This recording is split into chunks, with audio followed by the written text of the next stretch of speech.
منڈیوں میں جانوروں کی آمد کے باوجود شدید گرمی کے باعث خریداروں کا رش کم، دوپہر کے وقت گرمی کی شدت کے باعث گاہک نہ ہونے کے برابر، بیوپاری منڈیوں میں گاہکوں کی راہ تکنے لگے، قیمتیں بھی عام شہریوں کی پہنچ سے دور، چھوٹے جانور کی قیمت 2 لاکھ جبکہ بڑے جانور کی قیمت 5 سے 7 لاکھ روپے تک برقرار، تگڑے اور شوق سے پالے گئے قربانی کے جانوروں کے بیوپاری من مانی قیمتیں وصول کرنے لگے۔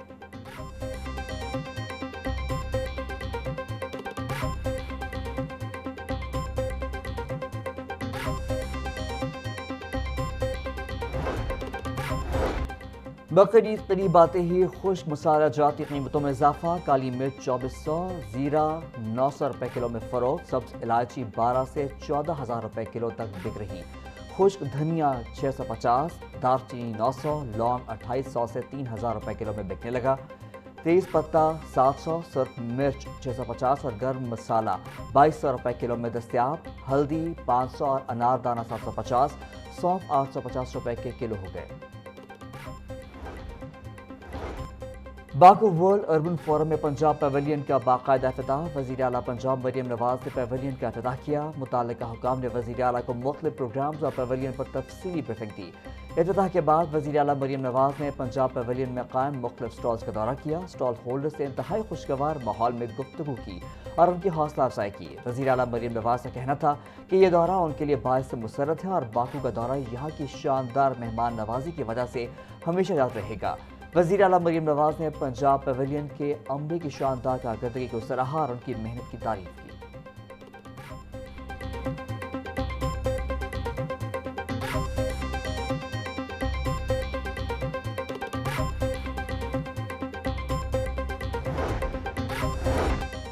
پنجاب کے تعلیمی اداروں میں 3 ماہ کی چھٹیاں دینے کے خلاف درخواست پر سماعت، ہائی کورٹ نے پنجاب حکومت سمیت دیگر کو نوٹس جاری کر کے جواب طلب کر لیا۔ جسٹس خالد اسحاق نے آل پرائیویٹ اسکولز فیڈریشن کی درخواست پر سماعت کی۔ پاکستان میں تعلیمی سال کم ہو کر 120 دن کا رہ گیا ہے۔ امریکہ، انگلینڈ سمیت بڑے ممالک میں تعلیمی سال 230 دن کا ہے۔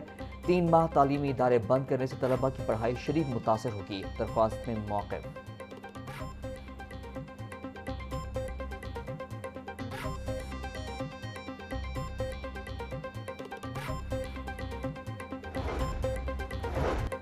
صدر نون لیگ نواز شریف سے ازبکستان کے سفیر کی ملاقات، پاک ازبک دو طرفہ تعلقات پر تفصیلی تبادلہ خیال، ازبک سفیر نے پاکستان کے ساتھ دوستانہ تعلقات کو قدر کی نگاہ سے دیکھنے کا اعادہ کیا۔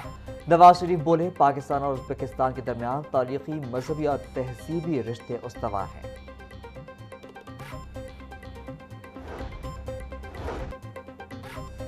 چیئرمین پیپلز پارٹی بلاول بھٹو زرداری کی لاہور میں اہم ملاقاتیں، بلاول بھٹو زرداری کی میاں منظور بھٹو کی رہائش کا آمد، اہل خانہ سے اظہار تعزیت، میاں منظور بھٹو کی روح کے ایصال ثواب کے لیے فاتحہ خوانی کی، رکن قومی اسمبلی ثمینہ خالد گھرکی کی بلاول بھٹو سے ملاقات، سیاسی صورتحال پر گفتگو، بلاول بھٹو زرداری کی معروف کاروباری شخصیت نواب شہزاد علی خان کی رہائش کا آمد، چیئرمین پیپلز پارٹی نے نواب شہزاد علی خان کو ان کی صاحبزادی کی منگنی پر مبارکباد دی۔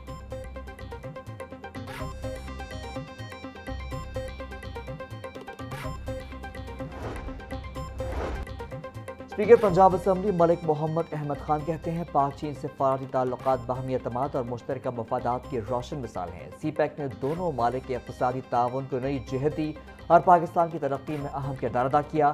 چین نے 800 ملین سے زائد افراد کو غربت سے نکال کر تاریخ رقم کی۔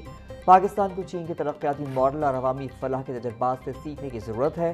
21 مئی کو پنجاب اسمبلی کا وفد چین کا دورہ کرے گا۔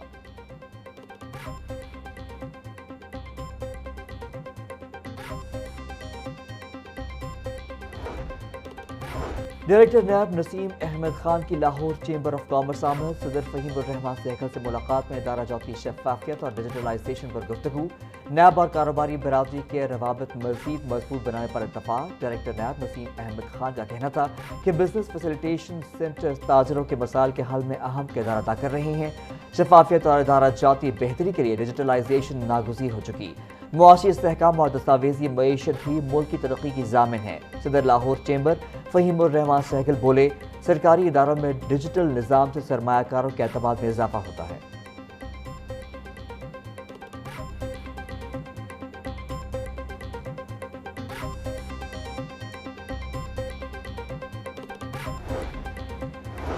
وزیر اطلاعات پنجاب مزمہ بخاری کہتی ہیں وزیر اعلیٰ مریم نواز نے ورلڈ اربن فورم پر پاکستان کی نمائندگی کی۔ ورلڈ اربن فورم میں اپنی چھت، اپنا گھر، ستھرا پنجاب ماڈل ولیج اور صاف پانی کے منصوبوں کو بہت پذیرائی ملی ہے۔ مریم نواز کے ویژن کی بدولت پنجاب دنیا کے کئی ممالک میں اپنی منفرد پہچان بنا چکا ہے۔ پنجاب میں ترقیاتی منصوبوں کا سٹینڈرڈ ہی ورلڈ فورم پر اصل پہچان بنا ہے۔ کم ترین عرصے میں سب سے زیادہ منصوبے مکمل کرنے کا اعزاز بھی مریم نواز کو جاتا ہے۔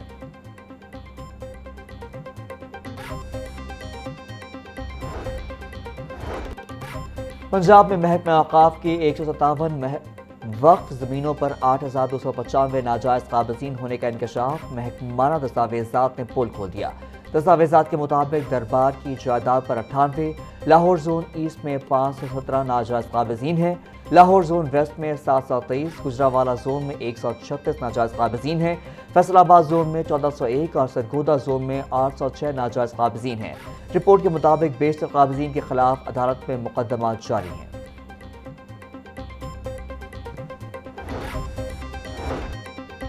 محکمہ CNW کا لاہور کا بڑا پروجیکٹ ادارے سے چھن گیا۔ پنجاب حکومت نے محکمہ CNW کو سٹرکچر پلان روڈ پر کام کرنے سے روک دیا۔ عرفہ کریم ٹاور سے پائن ایونیو رائیون روڈ تک سٹرکچر پلان روڈ منصوبہ LDA کو تفویض۔ LDA نے پنجاب حکومت سے باقاعدہ اجازت کے لیے پروونشل ورکنگ پارٹی کے ایجنڈے کا حصہ بنا دیا۔ ڈرین کور کرنے سے منصوبے کی لاگت میں 8 ارب روپے تک اضافہ۔ ابتدائی تخمینہ 2 ارب 80 کروڑ کا، اب لاگت 10 ارب روپے سے تجاوز۔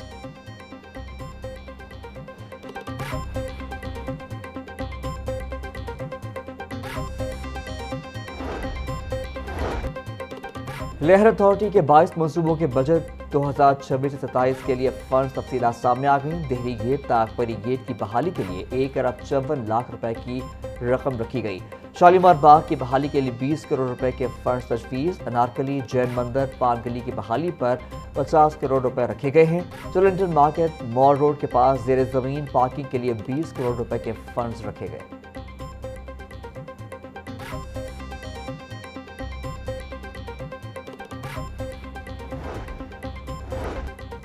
پنجاب بھر کے نجی اسکولوں کی تازہ فیس سٹرکچر تفصیلات طلب۔ محکمہ تعلیم نے تمام CEOs کو 3 دن میں رپورٹ جمع کرانے کی ہدایت کر دی۔ 10% مستحق بچوں کو مفت تعلیم فراہم کرنے کی رپورٹ بھی لازمی قرار۔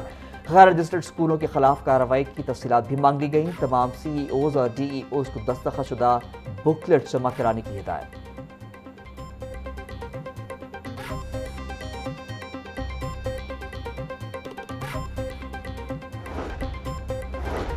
HEC نے وزٹنگ فیکلٹی کے لیے نئی گائیڈ لائنز جاری کر دیں۔ وزٹنگ فیکلٹی کے لیے کم از کم اہلیت لازمی قرار۔ وزٹنگ اساتذہ کو متعلقہ فیکلٹی رینک معیار پورا کرنا ہوگا۔ جامعات میں وزٹنگ فیکلٹی کی حد 25% مقرر۔ وزٹنگ فیکلٹی کو صرف تدریسی امور تک محدود رکھنے کی ہدایت۔ Chairman higher education commission Pakistan doctor Niaz Ahmed کے مطابق وزٹنگ فیکلٹی کانٹریکٹ تجدید کارکردگی سے مشروط ہوگی۔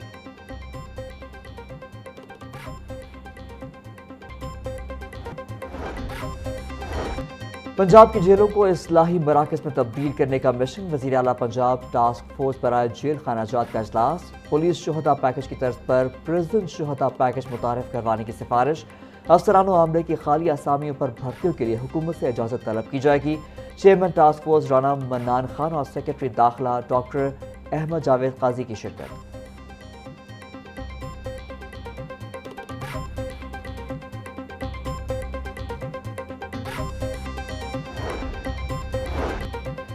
ہائی کورٹ میں DPO قصور کے خلاف توہین عدالت کی درخواست پر سماعت۔ DPO قصور آفتاب پلروان عدالت میں پیش۔ چیف جسٹس مس عالیہ نیلم نے ریمارکس دیے کہ آپ کیسے رپورٹ جمع کرواتے ہیں، ریفرنس، تاریخ وغیرہ بھی نہیں لکھی۔